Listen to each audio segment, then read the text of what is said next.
High friends, আমি Shobhan. Welcome to my YouTube channel. তো এখন আমি নিখোঁজ টু ওয়েব সিরিজটা নিয়ে কথা বলবো। যে ওয়েব সিরিজটা কিন্তু 10th জানুয়ারি 2024-এ রিলিজ হয়ে গেছে। যদি আমার এখানে রিভিউ করতে অনেক অনেক দেরি হলো, প্রায় 20 দিন হয়ে গেল।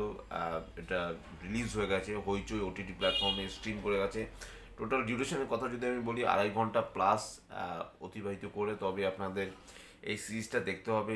Director, screen play, story telling এবং ডায়লগ লিখেছিল অয়ন চক্রবর্তী। লিড কাস্টে যারা রয়েছে, লিড কাস্ট আমি বলবো না, কাস্টিংটা এখানে প্রচুর বিশাল বড়।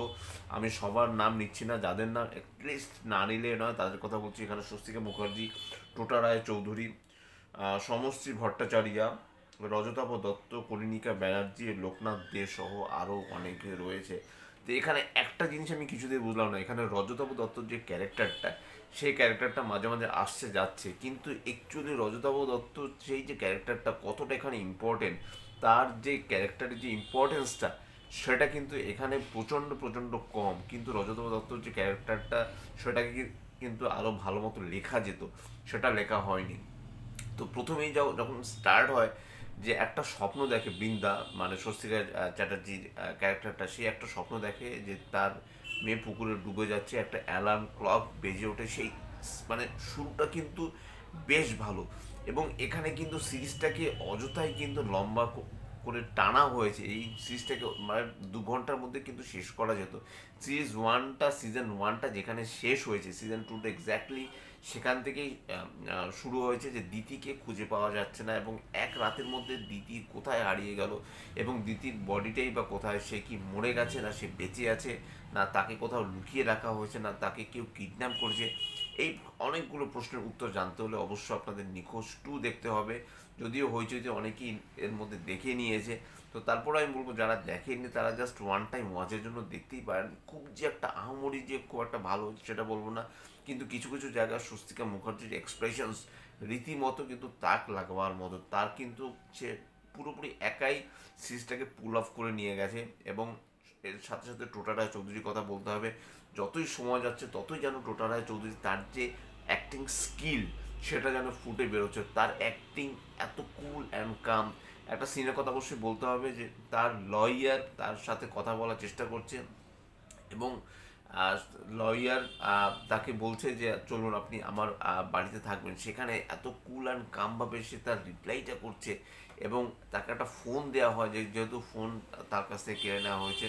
এবং শুধু তাই নয়, এর সাথে সাথে অন্য একজন পুলিশ ইন্সপেক্টর রয়েছে, আমি তার অ্যাকচুয়াল নামটা এখানে আহ, ভুলে যাচ্ছি। মানে সে বৃন্দার সাথে আহ, তার সহযোগী হিসেবে এই যে খুনের যে তদন্ত হয় সেটাকে সে দেখভাল করে। তাকে এর আগেও আমরা বেশ কিছু হইচইতে আমরা বেশ কিছু সিরিজ দেখেছি। তারও অ্যাক্টিং মোটামুটি খুব কুল অ্যান্ড কামভাবে তার অ্যাক্টিংটা চলে আসে। লোকনাথদের যতটুকু সময় এসছে রীতিমতো ফাটিয়ে দিয়েছে। সে যে বৃন্দার যে ক্যারেক্টারটা, তার যে অপোজিটে সে রয়েছে সেটা বলাই বাহুল্য। এবং তার সাথে একজন টোটারা যদি লয়ারের একটা কনভারসেশন হয়, সেটা কিন্তু বেশ হাসির উদ্রেক করে। তো সব মিলিয়ে কিন্তু সিরিজটা না একটু অন্য টাইপের একটা সিরিজটা অ্যাকচুয়ালি আরও ভালো হতে পারতো। এবং কেন খুন করা হয়, এখানে যদিও আবার সেই স্টোরি স্পয়লার আমি দিয়ে দিলাম, যে খুনটা কি অ্যাকচুয়ালি হয়, বা সেদিন রাতে কি হয় দিদির সাথে, বা টোটারা চৌধুরী তারই বা শার্টে দিতির রক্তের দাগ লেগে থাকে কেন, এরকম অনেক অনেক কোশ্চেনের অ্যান্সার কিন্তু জানতে হলে অবশ্যই আপনাদের নিখোঁজ টু একবারের জন্য দেখতে হবে। এবং শেষে যে কালপ্রিটটা ধরা পড়ে, সেটা কিন্তু আপনারা বুঝতে পারবেন না। এবং দিতির এই যে খুন হওয়ার পেছনে কিন্তু একটা মাথা নয়, বেশ কয়েকটা মাথা রয়েছে। তারাও কিন্তু শেষ অবধি নথি স্বীকার করে বৃন্দার কাছে। এবং ইনভেস্টিগেশনটা একটু মানে অন্য টাইপের হয়ে চলে। অ্যাকচুয়ালি আরও বেশি কিছু থ্রিলার আমরা এক্সপেক্ট করেছিলাম। সিজন 1 কিন্তু অনেকটাই দেখিয়ে দিয়েছে, কিন্তু সিজন 2টা যেভাবে শেষ করেছে সেটা কিন্তু একটু অদ্ভুতভাবে। কিন্তু তারপর আমি বলবো যে সিজন 2টা কিন্তু আরও আরও বেটার হতে পারতো, সেটা কিন্তু হয়নি। এবং কেন হয়নি সেটা একমাত্র SBF যে প্রোডাকশন হাউস, তারা বলতে পারবে। তো তারপর আমি বলবো যে এখানে ডিওপির কাজ করেছে রম্যদীপ সাহা। ডিওপির কাজ আমার এখানে বেশ ভালো লেগেছে। এডিটের দায়িত্বে রয়েছে সংলাপ ভৌমিক, সবসময় এডিটের কাজ তিনি করে থাকেন। বা সাউন্ডের কাজ করেছে অমিত কুমার দত্ত। সাউন্ডের কাজ এখানে বেশ ভালো, বিজিএমের কাজ এখানে বেশ ভালো, এবং সেই রাতে যে ঘটনাগুলো ঘটেছিল সেই ঘটনাটাকে যেভাবে দেখানো হয়েছে, যেভাবে হাইলাইট করা হয়েছে, সেটা কিন্তু একটা জিনিস ভালো দেখিয়েছে যে সমাজের পক্ষে খুবই খারাপ।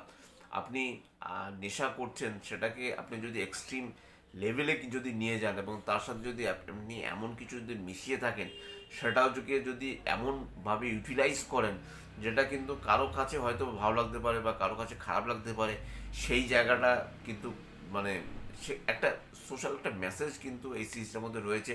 এবং দুটো গাড়ি যে চলে আসে, সেই গাড়ির যে সিন দুটো একটা লোক দেখে ফেলে এবং তারপরে তার মানে যে হাবভাব, সেই জিনিসগুলো সে আবার টোটাল ব্লেজারটা পরে সেই জিনিসগুলো, এবং এখানে সেই চরিত্রটাও কিন্তু খুন হয়। আমি এটা এখানে স্পয়লার দিয়ে দিচ্ছি, আমার মনে হয় না তাতে খুব একটা অসুবিধা হবে দর্শকদের, কারণ অ্যাকচুয়ালি আসল স্টোরিটা আমি তো বলছি না।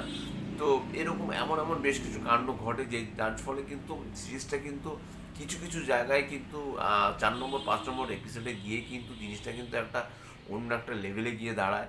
কিন্তু তারপর আমি বলবো যে নিখোঁজ 2 ওয়ান টাইম ওয়াচের জন্য আপনারা দেখতেই পারেন। অ্যাটলিস্ট যারা স্বস্তিকার যারা ফ্যান ফলোয়ার্স বা টোটা রায়চৌধুরীর যারা ফ্যান ফলোয়ার্স, তাদের জন্য একবার হলেও কিন্তু আপনারা নিখোঁজ 2টা দেখুন। আশা করি আপনাদের মোটামুটি ডিসেন্ট ওয়াচ। আর কিছু বলবো না। নাইট ভিশনে নাইটে ম্যাক্সিমাম শুটিং নাইটে করা হয়েছে, সেটা বেশ ভালো লেগেছে। ক্যামেরার ওয়ার্ক বেশ ভালো, আর্ট কাজ বেশ ভালো, প্রপসের কাজগুলো বেশ ভালো, ড্রেস ডিজাইন যেটা এখানে যিনি করেছেন সেটাও বেশ মোটামুটি ভালো। এবং সত্যি কথা বলতে হইচইয়ের কাজ আমি মানে হইচইয়ের কাজে আমি কিছু মাথামুন্ড বুঝি না, কিছু কাজ এত ভালো, এত মানে আপ টু দ্য মার্ক হয়, এত টপ নচ টাইপের হয় সেটা বলাই বাহুল্য। কিছু কাজ আবার মাঝারি মানের হয় এবং কিছু কাজ বিলো দা টপ, মানে বিলো দা কী বলবো, বিলো দা টপ হয় এবং কি বলবো মানে একদম পুরো বটম লাইনে গিয়ে শেষ হয়। এরকম মিক্সড কেন সিরিজ আসে আমি জানি না। তো 2025 সালে বেশ কিছু হইচইর কিন্তু ভালো ভালো কাজ আসার কথা। অ্যাটলিস্ট মানে টিজার দেখে বা যেরকম লুকগুলো রিভিল করা হয়েছে বা যেরকম অ্যানাউন্সমেন্টটা হয়েছে 2025-এ, সেটাকে দেখে অ্যাটলিস্ট সেরকমই মনে হচ্ছে যে হইচইর হয়তো বা বেশ কিছু ভালো কাজ আসবে। তার নিখোঁজ 2-এর কাজটাও কিন্তু আমি আরও অনেক বেশি ভালো এক্সপেক্ট করেছিলাম। সেই জিনিসটা কিন্তু তারা সেটা করে উঠতে পারেনি, তারা সেই ক্যারেক্টারগুলোকে সেভাবে ডেভেলপ করতে পারেনি। একমাত্র স্বস্তিকা আর টোটা, তার কাজই আমার ভালো লেগেছে। এবং আবারও বলছি, রজতাভ দত্তর যে ক্যারেক্টারটা, সেই ক্যারেক্টারটাকে না ঠিকঠাক মতো লেখা হয়নি। তার ক্যারেক্টারটা আরও বেশি বেশি কিছু ডিমান্ড করছিল, ক্যারেক্টারটা বেশি কিছু এক্সপেক্ট করেছিলাম অ্যাটলিস্ট রজতাভ দত্তর ক্যারেক্টারটা থেকে। তার হাঁটা চলা, সে স্ক্র্যাচ নিয়ে হাঁটছে এবং সে এনকাউন্টার স্পেশালিস্ট, সেই জিনিসটাকে দিয়ে যেভাবে শুরুটা যেভাবে করেছিল, শেষটা কিন্তু সেভাবে একদমই করা হয়নি। তো যাই হোক, এটাই ছিল আমার নিখোঁজ 2-এর ওয়েব সিরিজের রিভিউ। যদি চ্যানেলটা ভালো লাগে থাকে লাইক, শেয়ার, কমেন্ট এবং সাবস্ক্রাইব করতে বলবেন না। আমার চ্যানেলকে ইনস্টাগ্রামের লিঙ্ক, ফেসবুকের লিঙ্ক এবং ইউটিউবের লিঙ্ক আমি আমার ডিসক্রিপশন বক্সে দিয়েছি। এবং প্রত্যেক দিন আমার চ্যানেল থেকে রিভিউ আসছে না, কারণ সেটা আমার সময় হয়ে উঠছে না, সেটার কারণেই। তো আমি চেষ্টা করব যে যতটুকু পারবো সেই টাইমের মধ্যে অ্যাডজাস্ট করে প্রতিদিন কিছু না কিছু রিভিউ নিয়ে আসতে। হয়তো বা আজকে আর একটা রিভিউ হয়তো বা আমার চ্যানেল থেকে চলে আসতে পারে এবং আমার একটা শর্টসও হয়তো আজকে আমার চ্যানেলে আসতে পারে। So keep watching my channel এবং অবশ্যই আমার চ্যানেলের দিকে আপনারা চোখ রাখুন। Till then stay tuned. এবং আমার যারা ফেল ইউটিউবার রয়েছে তাদেরকেও সাপোর্ট করুন। বাংলার যারা ইউটিউবার রয়েছে তাদেরকেও আপনারা সাপোর্ট করুন। অ্যাটলিস্ট তাদের চ্যানেলগুলো একটু একবার করে হলেও যদি আপনারা চোখ বুলিয়ে নেন, আশা করি আপনাদের ভালো লাগবে। কারণ অনেক নতুন নতুন ছেলে মেয়ে কাজ করছে, যেটা দেখে কিন্তু আমার বেশ বেশ ভালো লাগছে। কারণ এই যে রিভিউ যে ব্যাপারটা, সেটা কিন্তু হওয়া দরকার। প্রত্যেকের একটা আলাদা আলাদা একটা পার্সপেক্টিভ থাকে, সেই পার্সপেক্টিভের দিক থেকে হলেও কিন্তু অ্যাটলিস্ট সবার মত তো সমান নয়, সবার আলাদা আলাদা একটা মত থাকে, সেগুলো অ্যাটলিস্ট একবারের জন্য হলেও শোনা দরকার। সবার শুনতে বলবো না, যারা বড় বড় ইউটিউবার তাদের তো সবসময় শুনছে, কিন্তু যারা ছোটোখাটো ইউটিউবার তাদের কথা অ্যাটলিস্ট যদি একবারের জন্য হলেও আপনারা একটু মন দিয়ে শোনেন, তাহলে হয়তো আপনাদের ভালো লাগতে পারে। হ্যাঁ, এটা ঠিক যে অবশ্যই সিরিজটা দেখার পর যদি আপনারা রিভিউগুলো শোনেন বা আপনার সিনেমা বা গানের রিয়াকশন যাই বলুন না কেন, সেগুলো যদি দেখার পর যদি আপনারা যদি রিভিউগুলো শোনেন, তাহলে কিন্তু বেটার। কারণ কোনো রিভিউ শোনার পর আপনি বায়াসড হয়ে যদি সেই সিরিজটা বা সেই মুভিটা যদি আপনি বা সেই গানটা যদি না দেখেন, সেটা আমার মনে হয় না খুব একটা ভালো কাজ। তো যাই হোক, আপনার ভালো থাকুন, সুস্থ থাকুন, till then stay tune, tata.